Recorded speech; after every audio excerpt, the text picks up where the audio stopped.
Good morning, students. Today, our topic is The Happy Prince. This is the fifth chapter of your book, Moments. It's very interesting story. Let's summarize the chapter. बच्चों ये जो story है, ये chapter है आपका the happy Prince.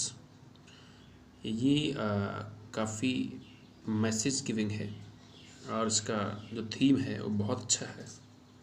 इसमें बताया गया है कि किस तरीके से एक हैप्पी प्रिंस होता है। हैप्पी प्रिंस एक्चुअली उसका नाम पड़ गया था, हैप्पी प्रिंस उसका एक्चुअल नेम नहीं था। तो ये स्टेट का ये हैप्पी प्रिंस था, उस स्टेट के बाहर इसकी स्टैचू बनाई गई थी और ये स्टैचू जो थी उसकी गिल्डेड विद गोल्ड, उसकी आईज ब्राइट थी, ब्राइट विद सैफायर्स थी और स्टैचू को इरेक्ट किया गया था एक बड़े प्लेटफॉर्म के ऊपर। तो वहाँ पर एक swallow, little swallow, it's a kind of word, वो उड़ करके आता है क्योंकि उसके बहुत सारे friends already had gone away to Egypt 6 week before, but he had stayed behind, वो पीछे रह गया था। तो वो भी इजिप्ट जाना चाहता है, लेकिन क्या है, रास्ते में एक ब्रेक लेता है, एक रेस्ट लेता है और वो उसको और कोई ऐसी कोई वेन्यू नज़र नहीं आता। तो वो क्या करता है, उस हैप्पी प्रिंस की स्टैचू के ऊपर आकर बैठ जाता है। बाद में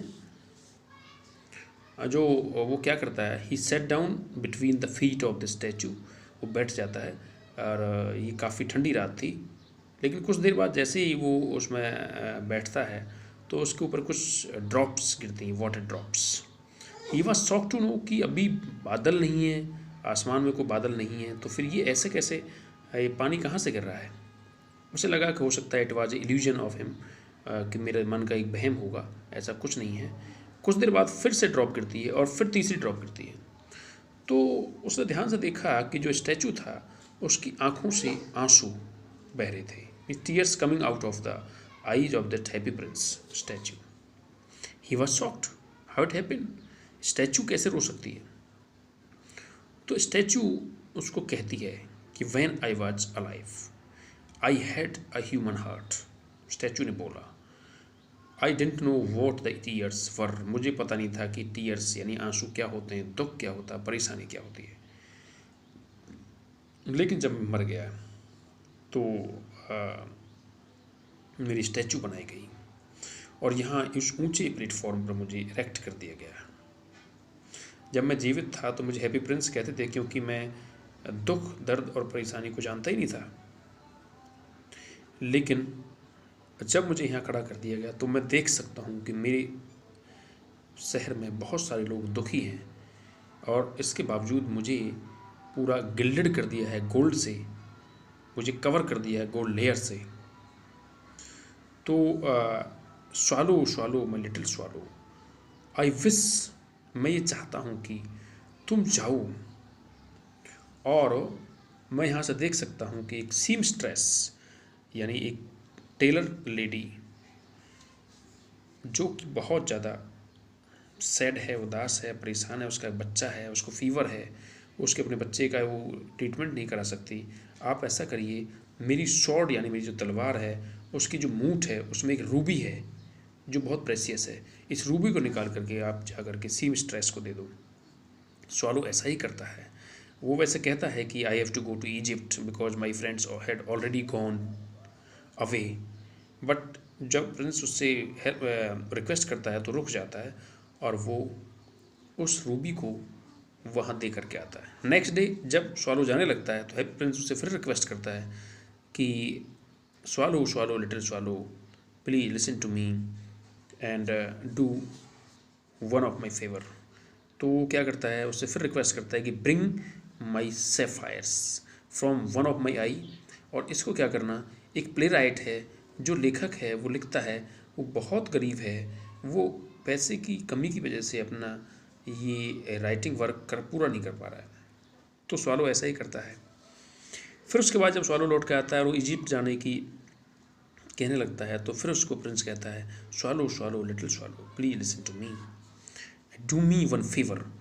फिर वो कहता है कि ऐसा करो, now pick out one more sapphire from my eye and give it to the match girl. Match girl मतलब एक लड़की है इसमें जो क्या करती है, वो मैच बॉक्स बेचती है, मैच बेचती है, लेकिन उसकी मैच बॉक्स स्पॉइल हो गई क्योंकि वो पानी में गिर गई हैं, तो रो रही होती है और उसे डर है कि अगर वो पैसा लेकर घर नहीं गई तो उसके जो फादर हैं उसको डांटेंगे या मारेंगे भी।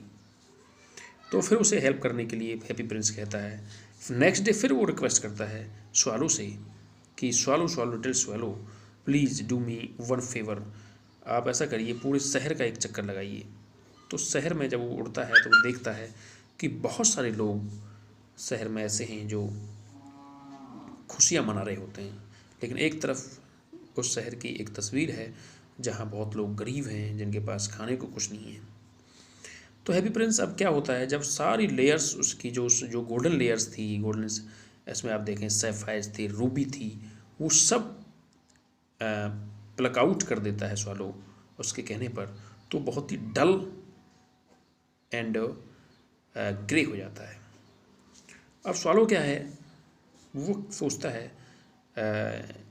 मतलब जैसे वहाँ पर ठंड बढ़ने लग जाती है बहुत, the swallow grew colder and colder, तो वो कहता है कि अब मुझे नहीं जाना है। He decided not to leave the happy prince, he wish to be with him and he kiss the Prince hand.